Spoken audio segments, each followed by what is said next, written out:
Bonjour à tous et bienvenue dans Focus, l'émission des étudiants de l'ARFIS, 4e numéro aujourd'hui consacré aux nouveaux opérateurs connectés. Alors nous tenterons dans cette émission de savoir et surtout de comprendre comment l'avènement d'Internet ne signifie pas forcément le déclin de l'industrie cinématographique.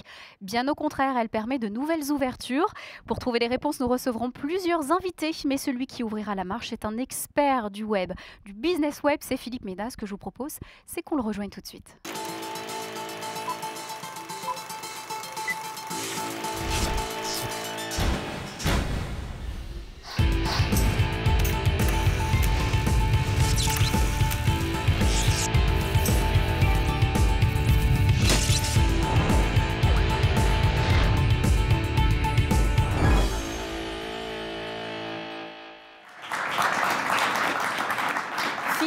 Bonjour, ravi de vous accueillir sur le plateau de Focus. Alors aujourd'hui, on va discuter des liens conflictuels, passionnels ou pas du tout, qu'il y a entre le Internet et le cinéma. Avant de rentrer dans le vif du sujet, on va un peu parler de vous et surtout de ce fameux titre Business Designer.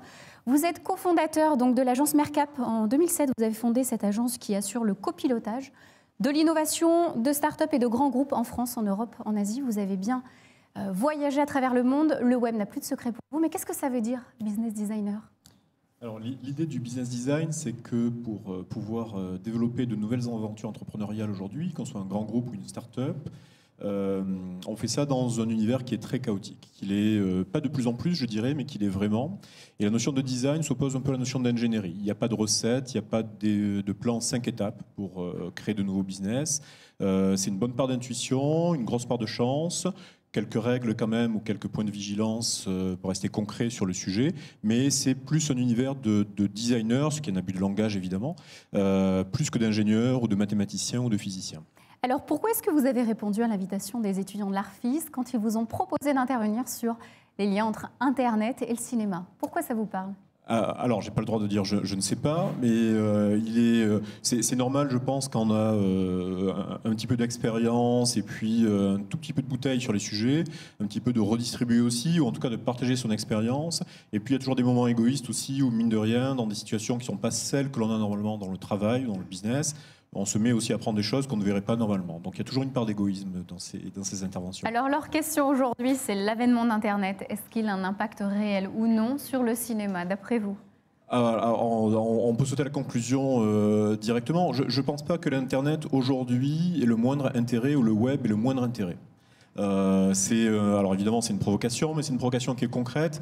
Je pense qu'une démarche saine est de considérer, quelle que soit son activité, l'Internet ou le web en général, comme l'électricité. C'est une tarte à la crème que j'en vois souvent.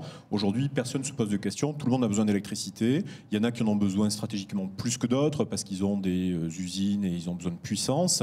Il y en a qui en ont besoin moins que d'autres parce que c'est des consultants, ils ont juste des bureaux. À un moment donné, si on coupe l'électricité à qui que ce soit, c'est problématique. Et le web, aujourd'hui, c'est ça. La révolution Internet est passée depuis longtemps. Alors évidemment, il y a encore des choses qui se passent, heureusement, c'est un milieu qui est dynamique. Mais le web en tant que tel n'est plus un sujet à part entière. Alors c'est la difficulté de beaucoup d'opérateurs, et je pense qu'on touchera un petit peu ces points à certains moments, parce que peut-être que certains ne l'ont pas encore réalisé. Mais ça, c'est derrière nous. Voilà, parce que certains pensent effectivement qu'il y a un réel impact financier et humain. Ce sera justement ce que va nous expliquer notre nouvelle invitée, juste le temps qu'elle se mette en place. Ce qu'on vous propose, c'est de regarder en fait un sujet sur les nouveaux opérateurs tels que Netflix, qui propose des films et séries télévisées en flux continu. On regarde et on la retrouve juste après. Lui, c'est Jean. Il vient de découvrir Netflix et c'est exactement ce qu'il attendait. En fait, c'est ce qu'on attendait tous.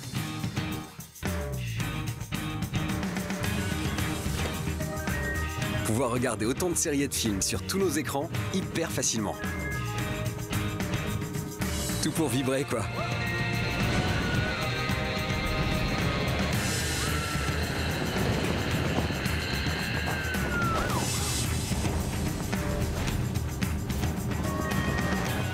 Et puis commencer un film sur sa télé. Et pouvoir le continuer sur sa tablette ou son mobile, c'est plutôt cool, non? Et le contrat? C'est simple, on peut se désabonner quand on veut. Maintenant, c'est à vous de voir, mais honnêtement, ça devrait vous plaire. je vous laisse, on attaque la saison 2. Nous a rejoint sur ce plateau Cécile Delange. Bonjour. Bonjour. Bienvenue, vous êtes gérante d'un vidéoclub, le vidéoclub Atmosphère. Donc c'est un vidéoclub à l'ancienne. Qui dit à l'ancienne, c'est-à-dire qu'on s'occupe du client de A à Z. Et surtout, on lui propose de nombreux films classiques ainsi que des films d'auteur. On a autre chose que ce qu'on trouve sur le web. Également, pourquoi vous avez répondu à l'invitation des étudiants ? Parce que je trouve le débat totalement intéressant, surtout avec des gens de leur âge. Et moi aussi, j'ai un peu d'expérience. Donc... Voilà, et eux, ils sont ultra connectés. Alors, vous êtes enfin là tous les deux. On va pouvoir aborder la première séquence et surtout les premières questions sur les nouvelles plateformes. C'est parti.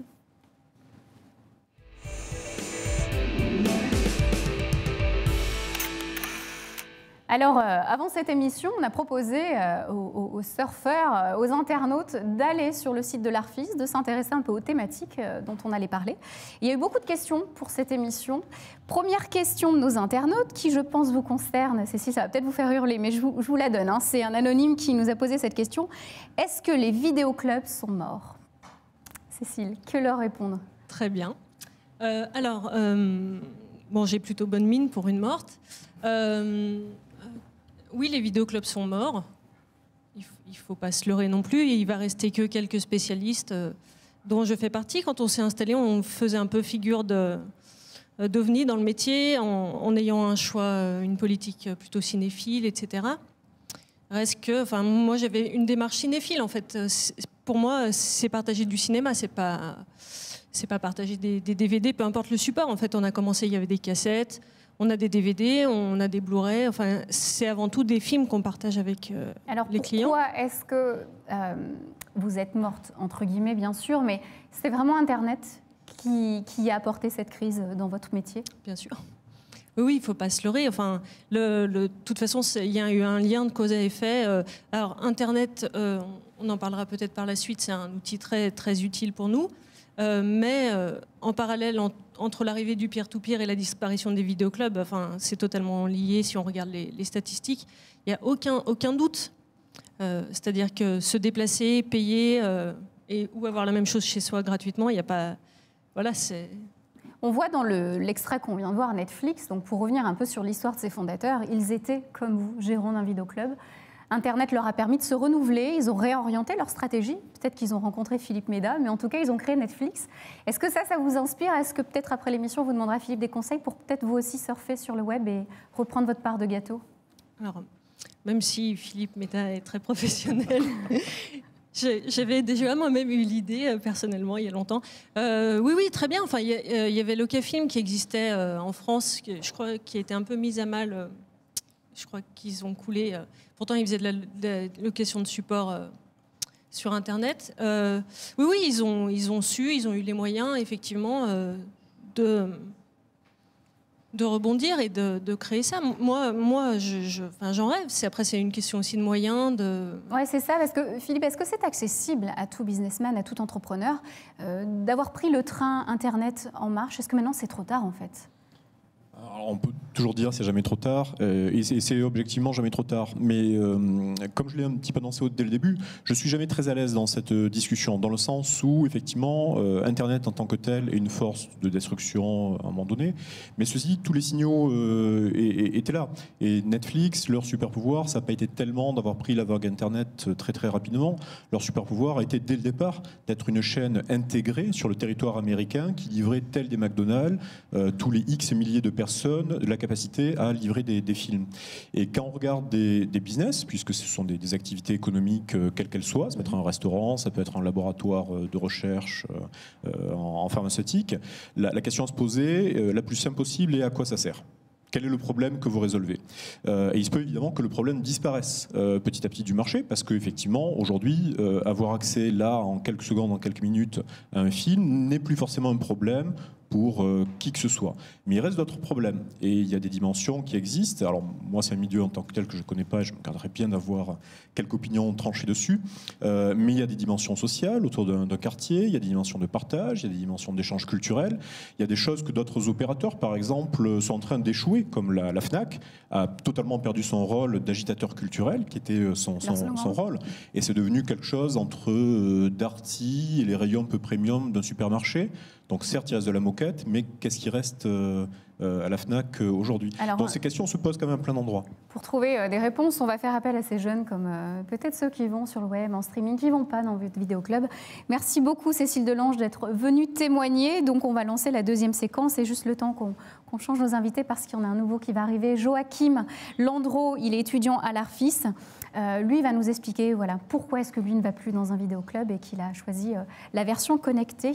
En attendant, juste pour le faire venir, on va découvrir un nouvel extrait. Il s'agit d'un film des étudiants de l'Arfis.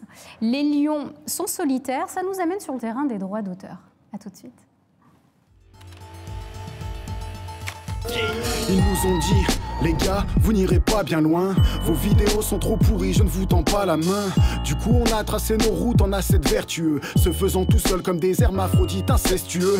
Ouais, ferme ta gueule, tes soirées, j'en ai rien à foutre. Tes premières parties gratos, j'en ai rien à foutre. Tes amerlocs à la retraite, j'en ai rien à foutre.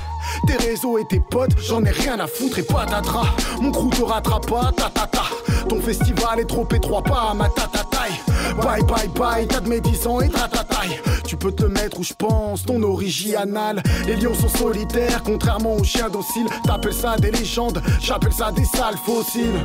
L'esprit pop à 30 € la place, c'est bon. Du pur rap subventionné par Gérard Collomb. Indépendant jusqu'à l'échec, je vous laisse votre salle buzzer les schnecks et les chèques. Prêts à vous vendre comme des prostituées tchèques.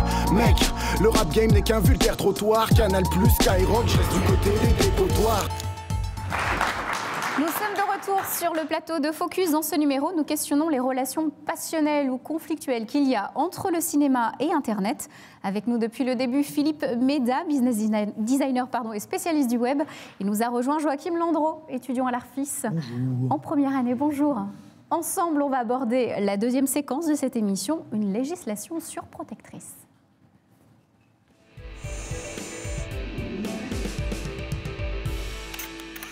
Alors Joachim, comme je l'évoquais, vous êtes étudiant donc à l'Arfis, un étudiant de cinéma, donc forcément vous devez consommer, mais vous ne consommez pas au cinéma, vous allez directement sur le web. Pourquoi? Qu'est-ce que ça représente pour vous, le web aujourd'hui? Le web, pour moi, c'est surtout une liberté, c'est-à-dire que je peux trouver les films que je veux et facilement. C'est aussi une qualité qui est assez prouvée grâce aux plateformes de téléchargement, qui n'est pas forcément sur celle des streamings aujourd'hui. Alors, j'ai une question aussi internaute pour vous. On brûle l'impatience de savoir la réponse. Est-ce qu'il est encore utile d'aller au cinéma? Tout simplement, est-ce que les cinémas sont encore utiles aujourd'hui? Je pense oui que c'est une expérience qui est tout à fait différente que celle qu'on a sur un ordinateur ou même sa télé. Je suis allé voir des films au cinéma après les avoir vus en streaming parce que c'est juste pas pareil en fait. On a un meilleur son, un meilleur écran, une meilleure image. Enfin, on a beaucoup de choses qui nous permettent de plus apprécier le film. Alors Philippe, on se rend compte que Internet est utile, mais ne remplace pas tout. Donc quand vous dites qu'Internet est déjà mort, c'est-à-dire qu'on pourra vivre sans?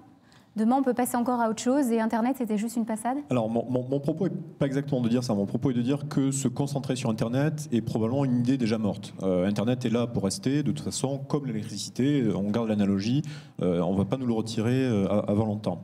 Ceci étant, on parlait de Netflix. Je crois que ce qui est intéressant de dire aujourd'hui, c'est que des gens comme Netflix nous démontrent qu'ils battent des producteurs de films, que ce soit aussi bien la télé que des films classiques, à leur propre jeu.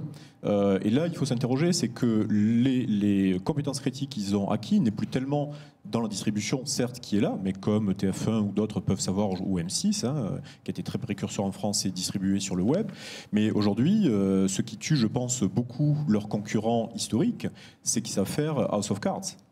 C'est qu'aujourd'hui, on regarde Les Sopranos historiquement, c'est des choses qui sont aussi passionnantes, aussi enthousiasmantes que Le Parrain à l'époque. Et aujourd'hui, on a finalement, dans tout ce qui est émotion, culture, histoire, storytelling, des choses finalement dont les gens qui ont une logique très industrielle et beaucoup des gens de l'univers du cinéma ont perdu de vue. Et je ne vais pas faire référence aux choses en couleur grise qui sont en train de sortir sur nos écrans en ce moment. C'est juste des produits de consommation de masse. Mais aujourd'hui, la télé est plus efficace que ça. Et Netflix est devenu un acteur très présent de ça. Alors justement, j'ai quelques chiffres à vous proposer. C'est des chiffres américains parce qu'on sait que là-bas, ils sont gros consommateurs. Donc, on a des chiffres estimés donc, de 2000 à 2013. On va voir donc le coût du piratage. C'était un manque à gagner de 200 milliards d'euros. Il y a eu un manque à gagner. Alors, on voit que le prix du billet de cinéma est de plus de 33%. En 10 ans, le prix du billet a explosé.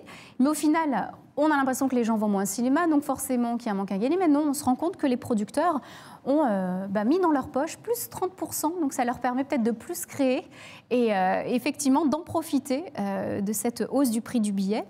Mais le chiffre le plus important là sur cette infographie, je vous propose de commenter ce chiffre-là. 75% des pirates achètent 3 fois plus de produits que ceux qui ne téléchargent pas. Et c'est ce que vous avez dit en fait, Joachim, c'est que on est avide, on mange de l'image, et au contraire, c'est peut-être nous les plus gros consommateurs au final. Bien sûr. Aujourd'hui, une des séries qui est la plus téléchargée, et c'est sûrement Game of Thrones. Ouais. D'ailleurs, la chaîne de télévision HBO a remercié les pirates parce que ça a fait qu'en fait, elle est très très connue. Aujourd'hui, j'ai vu quasiment aucun DVD de Game of Thrones. Et pourtant, dans la rue, partout, je peux voir des t-shirts Game of Thrones. On voit beaucoup d'objets culturels. Et je pense que les pirates sont très avides de culture, en fait. S'ils sont sur ces plateformes de téléchargement, c'est parce qu'ils en ont envie et très vite. Philippe, vous acquiescez, il est dans le vrai, Joachim ? Oui, absolument. Le fait de vouloir se crisper sur la vente en one-to-one, en projette, vous regardez, vous payez, une logique qui est très saine. Hein. Moi, j'ai une partie de ma famille qui est paysanne, donc c'est des choses que je comprends très bien. En même temps, nous sommes sur des business à effets sociaux, à effet de propagation, et c'est beaucoup plus intéressant d'avoir 1000 personnes qui volent, puisque c'est qualifié comme ça, le support, et 10 qui achètent derrière. Alors, ce qui est étonnant, c'est que la loi en France, c'est le thème de cette deuxième séquence, la loi surprotectrice. On voit qu'en France, c'est difficile. Vous n'avez pas peur, ça, de cette loi qui vous empêche d'aller où vous voulez, contrairement aux États-Unis ? Ça ne vous dissuade pas ? Non, ça ne dissuade pas, parce que déjà, j'ai eu des expériences autour de moi d'Adopi. C'est assez connu que finalement on aura d'abord un mail, puis après une lettre prioritaire, après une lettre prioritaire et finalement on a le temps honnêtement de s'arrêter. En dehors de ça, à un moment, en fait, tout le monde télécharge et c'est sûrement la meilleure solution pour l'instant pour avoir ce qu'on veut rapidement. En tout cas, on vient de voir que c'est une bonne chose pour les producteurs. Merci beaucoup, Joachim, d'être venu nous voir. Alors, on va découvrir un nouvel invité qui, lui aussi, se sert de ces plateformes, mais à des fins pour l'enseignement. Il s'agit de Christophe Battier, qui est directeur technique du service TIS à l'université Lyon 1. Le temps qu'il se mette en place, on va ouvrir notre 3e chapitre, une production modifiée.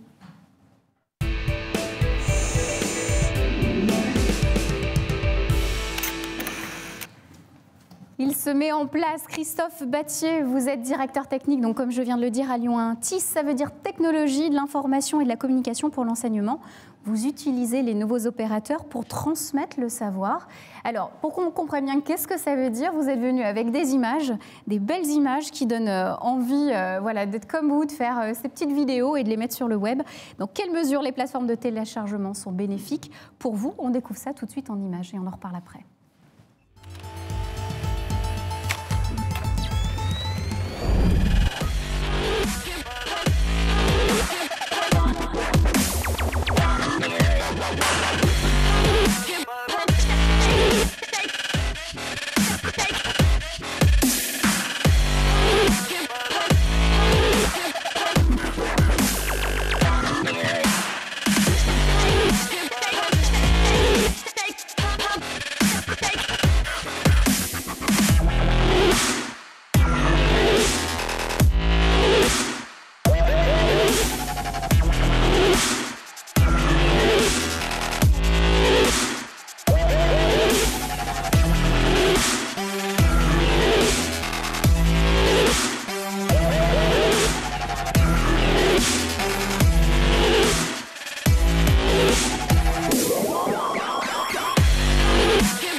Merci pour ces vidéos. Donc on vous voit à l'œuvre en train d'organiser votre propre studio. On a construit notre studio, voilà. Construire votre studio, pour faire vos vidéos. Alors j'ai une question internaute qui vous est adressée. Les nouveaux opérateurs sont-ils un avantage ou non au savoir? Quoi leur dire alors? On voit apparaître sur Internet tout plein de nouveaux, moi j'appelle ça les nouveaux opérateurs du savoir, des gens qui diffusent des contenus pédagogiques. Regardez sur Internet un tuto pour réparer votre aspirateur, pour votre frigidaire, pour votre voiture, vous allez tout trouver. Et dans les écoles, dans les universités, il y a énormément de gens qui publient leurs cours, leurs contenus. Mais vraiment, ils se déposent en ce moment 5 jours de vidéos par minute sur YouTube. Alors, il y a 4 jours, on voit des chats qui tombent des chaises. Mais il y a énormément de choses autour du savoir. Il y a des cours qui se construisent autour de ça. Il y a des institutions qui se construisent autour de ça. La plus connue, c'est la Khan Academy, qui se construit autour de tutos vidéo. Alors, pourquoi ça a changé le quotidien de vos étudiants ? Parce que maintenant, un étudiant a accès pas seulement aux cours en présentiel avec son enseignant, il peut accéder, il peut même s'inscrire et suivre des cours dans toutes les universités dans le monde entier. Et pas uniquement en anglais, même en français, on retrouve des ressources de partout. Donc c'est important pour les institutions comme la nôtre qui diffusent du savoir, de diffuser des choses qui sont validées, qui sont diffusées et faites par les gens qui ont des chercheurs, par les universitaires. J'allais y venir, effectivement, on trouve tout sur Internet et le savoir, attention, il faut qu'il soit vrai, en tout cas vérifié, validé, comme vous dites. Est-ce qu'Internet aussi, malheureusement, c'est un grand pot pourri où on trouve de tout et c'est difficile voilà, d'aller aussi se servir sur des sites comme celui de l'Université Lyon 1 et de savoir si c'est vrai ou pas. Je pense que par rapport à YouTube, le site d'université est normalement un peu plus qualifié. On voit dans beaucoup de pays, au Brésil, dans les favelas, beaucoup de programmes qui se montent simplement à coup de connexion Internet. Et ça suffit largement parce que l'alternative, c'est pas grand-chose. J'ai un ami qui a mon âge, donc à peu près 95 ans, qui a quelques semaines, mois maintenant, a essayé de vendre ce qui lui restait, l'encyclopédie Universalis qu'il avait acheté quand il démarrait ses études. Personne ne voulait l'acheter sur eBay parce que ça n'a plus d'intérêt. Et on peut le regretter, mais il y a quelque chose d'intéressant là-dedans. Il y a vraiment quelque chose d'intéressant. Il y a une vraie libération de certaines choses, alors avec beaucoup de bruit de fond. C'est peut-être de nouvelles intelligences aussi à acquérir. Christophe Battier, est-ce que c'était pour vous incontournable d'aller sur ces réseaux, sur ces opérateurs pour vos étudiants ? Les universités doivent aujourd'hui mettre un pied dans Internet, voire deux. Oui, tout à fait. Et donc, nous, on a nos propres serveurs qui diffusent, mais on est aussi sur des YouTube parce qu'on voit, quand on met des contenus sur YouTube, YouTube ramène énormément de contenus de visiteurs par lui-même, par les vidéos suggérées, par le moteur de recherche. Et sur des grosses chaînes, on a des chaînes à plus de 3 millions de vues. C'est 40% du trafic qui est généré par YouTube lui-même. Donc, si on veut ouvrir des contenus en dehors des étudiants, sur des étudiants francophones, généralement c'est des contenus francophones, on voit que 60% du trafic vient d'Afrique, par exemple, sur ces chaînes-là. Et donc, eux, ils ne viendront pas par le site de l'université, mais ils viendront à l'université par YouTube. Donc, ça nous sert d'intermédiaire.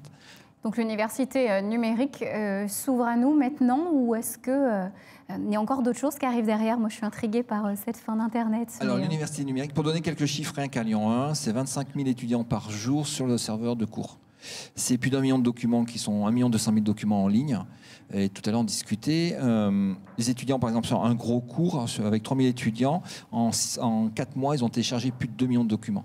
C'est-à-dire qu'on est dans un flux, on ne va pas garder les documents sur son ordinateur. D'ailleurs, on ne vient pas forcément avec un ordinateur, mais avec une tablette ou avec un smartphone. Je regarde l'emploi du temps, je regarde le chapitre 1, je regarde un résumé. Et donc, je vais le chercher, je le remets. Enfin, je regarde comme ça.